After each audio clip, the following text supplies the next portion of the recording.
This short chapter I devoted to presentation of the reinforcements made before laying the concrete slab.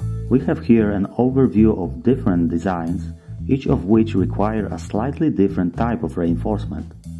They differ in shape and the number of rods contained in beams and slabs.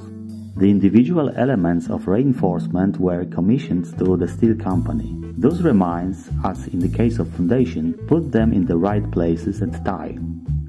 At this point, we are on the external lintels formwork that we made in the previous chapter. Reinforcement will also be joined with another weird, which will be built under the roof structure. Now you see the setting of the corner pin, built with hooked-shaped rivet rods. Each item is exactly described and dimensioned in a construction project. The arms have 1 meter in length. First we just pre-attach them to the lintel reinforcement. Raised up bars will create the characteristic shape of the corner. After a moment it will be more visible. To bind, as in the case of the foundation, we used steel wire and a key-like device.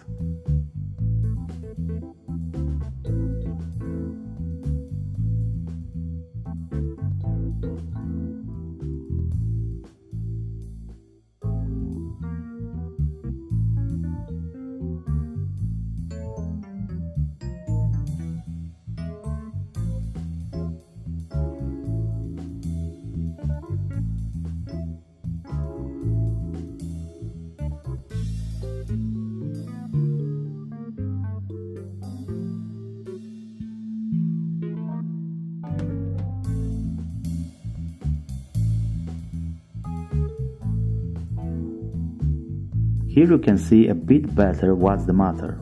The construction of 2 reinforced concrete beams that will create the corner, which will one of the many pins we'll do to join construction with upper concrete crown. Now we're tying the stirrups, initially only enough to maintain the structure. Afterwards we'll attach several of them at a distance of 20 centimeters from each other. The same structure we do in every corner of the building.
Such a powerful reinforcement arises only in those areas where the floor structure is supported by the outer pillars. These places are extremely strengthening in order to reduce pressure on the poles.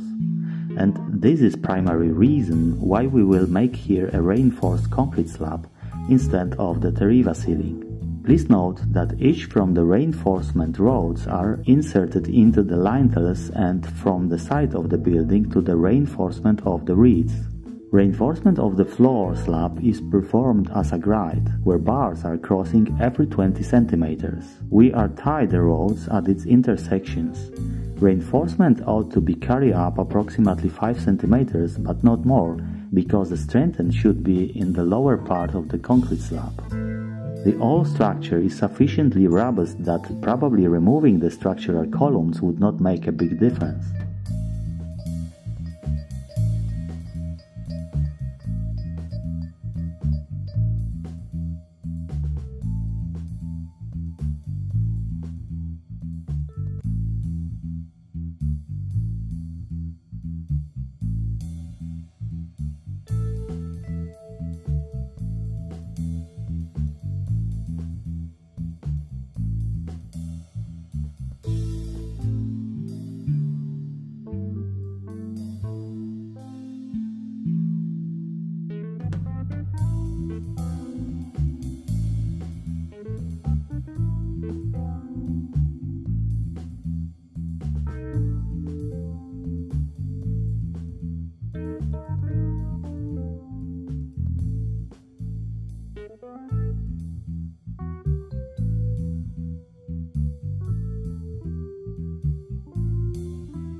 Pay attention how it looks here at the rims. Everything is interconnected: Deriva floor beams, weirs, slabs and lintels.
In order to lift the mesh, we can use ordinary pieces of bricks. It is important that the concrete cover the reinforcement from the bottom about 5 centimeters. The same job on the other side of the building. You can take a specifically look at the lintels. As I mentioned in the first part, the reinforcement of the ceiling are much more interesting than those one used during the foundation job. Here we see an additional substring which will support one of the corners of the roofing frame. We had to perform it because the major roofing construction must be supported by a reed in the shape of a rectangle, while the front part of the building is extended forward to form an irregular outline.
We move now to the reinforcement of balconies.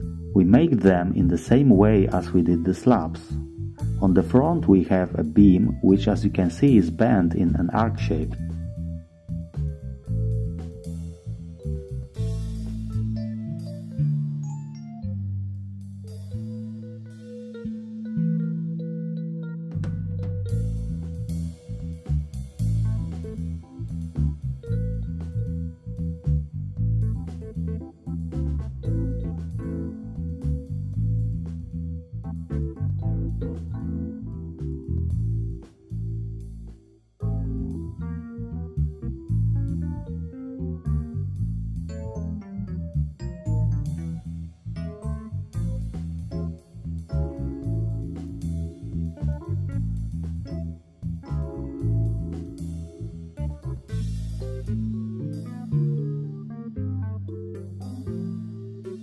At the edge of the building and in places where the beams are made, an additional steel mesh made of rebar bars with a diameter of 9 mm have to be laid.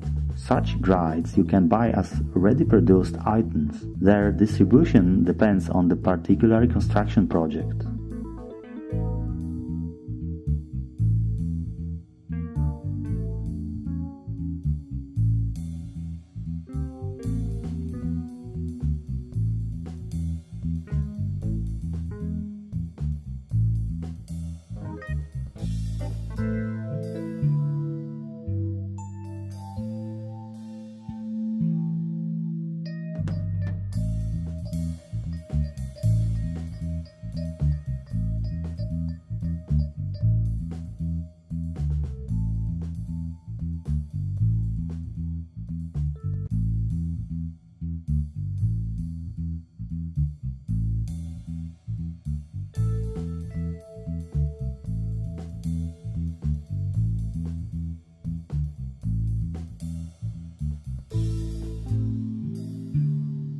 At the end, a quick overview of the all reinforcement.